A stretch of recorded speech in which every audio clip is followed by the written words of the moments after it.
Welcome, I think, to part 4 of this book. We are now on page 4, so that's very fitting and cringy. In this book, I am just showing you examples of things that I do, but the idea is for you to create your own plan for yourself based on what your doctor recommends. It took me months to make and to be able to walk around with around, goodness gracious, 5 pounds on each ankle. I started off with 1 pound per leg and worked my way up. So again, what works for me may not work for you. I'm like around 120 pounds in somewhere between 5'5" and 5'7". If you happen to be a giant, 5 pounds per ankle weight is ridiculous. You can do way more, perhaps.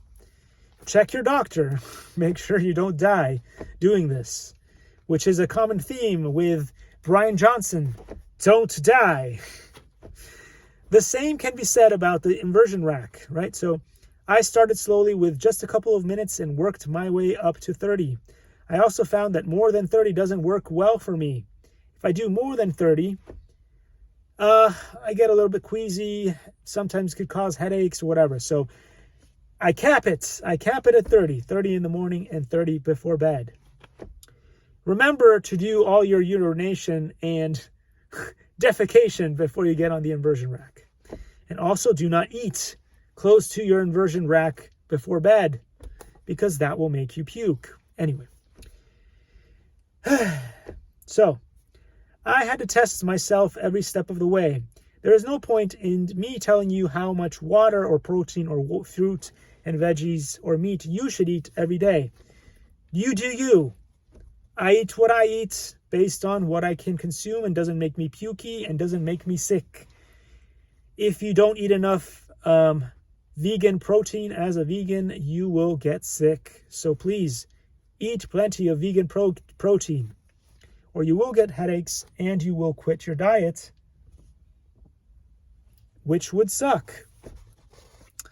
Anyway, so I am in the range of 5'5" to 5'7", depending on who you ask. Because I shrank a considerable amount due to gravity, bad posture, and age. I weigh around 120 pounds. It could range to a little bit more, depending on how much I've eaten overall in the day and had to drink, which is somewhere in the range between 56 to 58 kilos, depending on how much I eat and drink daily, which varies especially on the drink side, because I do not exercise a lot. One of the ways we can reduce our digestive struggles is to blend our food and make smoothies or pancake or burger-like foods that require very little chewing. If we go to a vegan route, we can avoid all gluten and lard, which is healthier. And if we are missing on healthy fat, we can eat nuts or add vegetable oil such as olive oil to the mix. Some people who can't use the inversion rack due to physical ailments can opt for yoga, Pilates, or just crawling on all fours for at least 5 minutes per day. Continuously, without breaks, is better. Why? Because otherwise you will do anaerobic instead of aerobic exercises, and you won't work your cardio. Anyway, that's real science. Anyway, study shows, but you can also ask your dancer friends, yoga instructors, sports coaches that flexibility and ground exercises have and help them stay fit into their 70s, etc. Many people who stop all activities that lead to them becoming and being basically completely bipedal and never doing anything on all fours lose flexibility and motor functions earlier than those who do this regularly, because although we are more robotic than most other species of animals, we have not fully evolved to being bipedal. One of the biggest mistakes that human beings do as humans is we forgo our for being on all fours. So people who practice jujitsu, people who do yoga, Pilates, and a bunch of other things are more likely to be more flexible and live longer lives. It's science. We are living a biological experience and are still very much required to be quadrupeds at some point. We will notice that it is very uncommon for children to be lacking in flexibility and suffer from back pain, especially if they spend a long time rolling around on the ground and crawling. The children who develop early back problems tend to sleep in very soft beds and tend to stand all the time or end up sitting with bad posture in chairs and couches. The lack of exercise like running, jumping, and crawling leads to low vibration in our bodies. Our bodies and organs need to be vibrated enough to shake off impurities, toxin, and be an unsuitable environment for parasites. But also bone density and osteoporosis can be more prevalent in people who never exercise and never get stimulation or overall body vibration. Part of the reason why in the old days people would punch stuff over and over, whether it was brick walls or try to break bricks or punch the tree or use punching bags and all that stuff, was to give vibration all the way through our bodies, which helps with all of the conditions I mentioned, including reduces your chance of creating a nice and hospitable parasitical environment. That is why astronauts have a hard time living in zero gravity and have to exercise strongly in space in order to be able to return safely to Earth and not break a bone.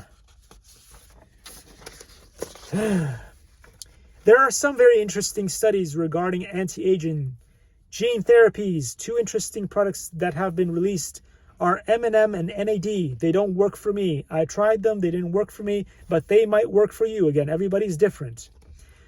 They are said to help inspire anti-aging. The other method, of course, is the keto diet, but also my personal diet seems to have similar results as well, by only when followed strictly, when I'm not always able to do. So what that means basically is if I can stay within the lines, I'm fine with my vegan diet. I don't need keto or others. Some may wonder what other alternatives are available to help them with inversion rack is not usable. So there are other chances of things that you can do if you can't do the inversion. One could use electric stimulators, right frequency machines, massage guns, or even if you have a bigger budget, there are machines that are similar looking to elliptical training machine, but instead of actively exercising, you just stand on it and it vibrates your entire body, vibrate platform machines. The reason I get excited about people like Sugar Queen, Brian Johnson, Peter H. Diamandis is because finally there are actual scientists out there who are doing the data research and that are showing the evidence of what I have been screaming about for the past 20 years about, for human beings are not eating and living healthy lifestyles. And the norm on what doctors consider to be normal behavior is perfect. Is a perfect recipe for short, unhappy lives that may last up to about 40 to 50 years, but not much further than that. So basically, that is why I created this book, Tame Your Brain, and now you have a copy of this that you can just listen to me ramble for whatever amount of minutes online. So basically, that is all that I wanted to do, guys. And with that, take care, live more prosperous lives, and I'll see you all in the next one. I bet this was cringy, but hopefully helpful. Cringy and helpful.